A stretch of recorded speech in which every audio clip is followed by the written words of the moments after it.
transportation. So come with us on a journey, a very quick one, through the past, present and future of high-speed rail. Mufuru, Saturday at 11 GMT.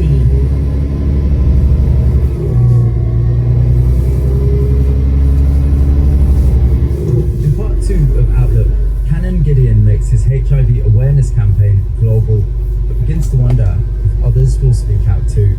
I'm in Nigeria, or I'm in Ghana, or I'm in Tanzania. They are saying, meet the first religious leader to disclose his HIV status.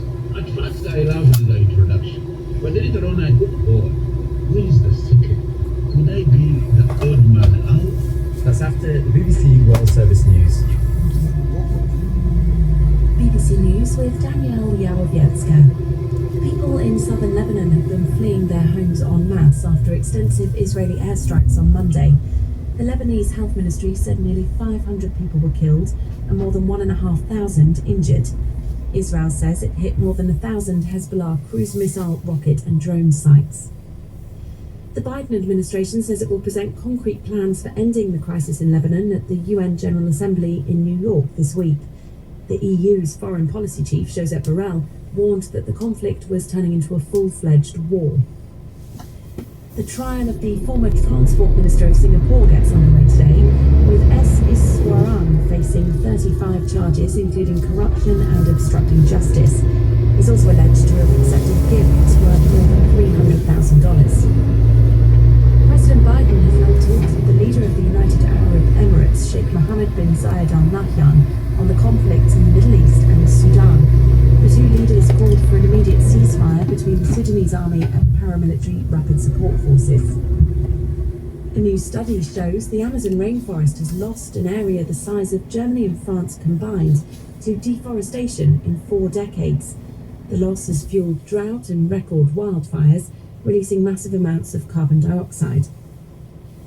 Japan has issued a tsunami warning after a 5.9 magnitude earthquake occurred in a remote Pacific Ocean area around 600 kilometers south of Tokyo.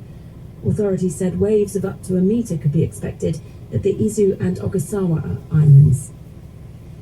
New research has found that octopuses and fish sometimes hunt together. The fish scout out prey and then get the octopuses to reach inside crevices with their long arms. But their relationship isn't always friendly. Octopuses have been seen punching the fish if they're opportunistic or don't work hard enough. BBC News. Welcome back to Outlook from the BBC World Service with me, Ian Kazan. We've been hearing from Canon Gideon Byamwihisha from Uganda. In 1992, he made history as the first priest in Africa to publicly declare he was living with HIV. At the time, treatment options were limited and stigma could be overwhelming. Gideon was encouraged by many around him to keep his diagnosis a secret. He refused and turned his appetite for stigma busting into the next chapter of his mission.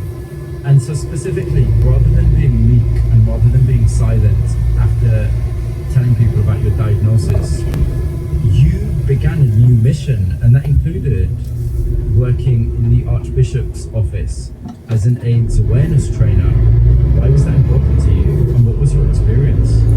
My experience has been largely, as I said, that I divided the church. The people who loved me, the people who say, yes, what is right, are far more than those who hate me. Church of Uganda Province Archbishop's office announces that they need to start an AIDS program, and they are looking for AIDS trainers who are trained, and their degree should be either in theology or in education. You're the perfect candidate, surely. I'm like, oh, this is my job. This is my job. It's another calling. Serving at the Church of Uganda's headquarters, Gideon led the AIDS awareness programs.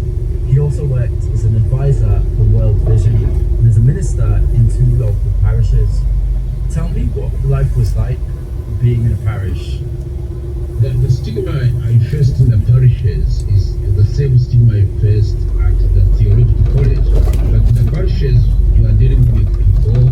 There is baptism there, there is Holy Communion there, and you meet people who are anxious about positive priest who is giving Holy Communion. Shall we pick the bias from the Holy Communion? Will that have an effect on our children? So they believe there's a risk where there's no risk. Yes, there is no risk. And that for our also there is a question of, is he moral enough? Is he Christian enough? In amongst all of this work, which, you know, let's be just very factual about it. It was pioneering. At that time, it was particularly pioneering. In amongst all that, of course, there's the practicalities of still being a relatively young person with a whole lot of life ahead of you. Perhaps wanting a relationship, perhaps wanting to get remarried. Tell me how you met your second wife. The first 3 years I was not thinking about any relationship issues. I was living my life. But the fourth year, reality begins catching up. You feel you are missing love. There is another reality here that every time you are educating people about AIDS and already you are open about your status, and at the end of the teaching, the young girls bring you to a corner and begin asking, you said you are looking for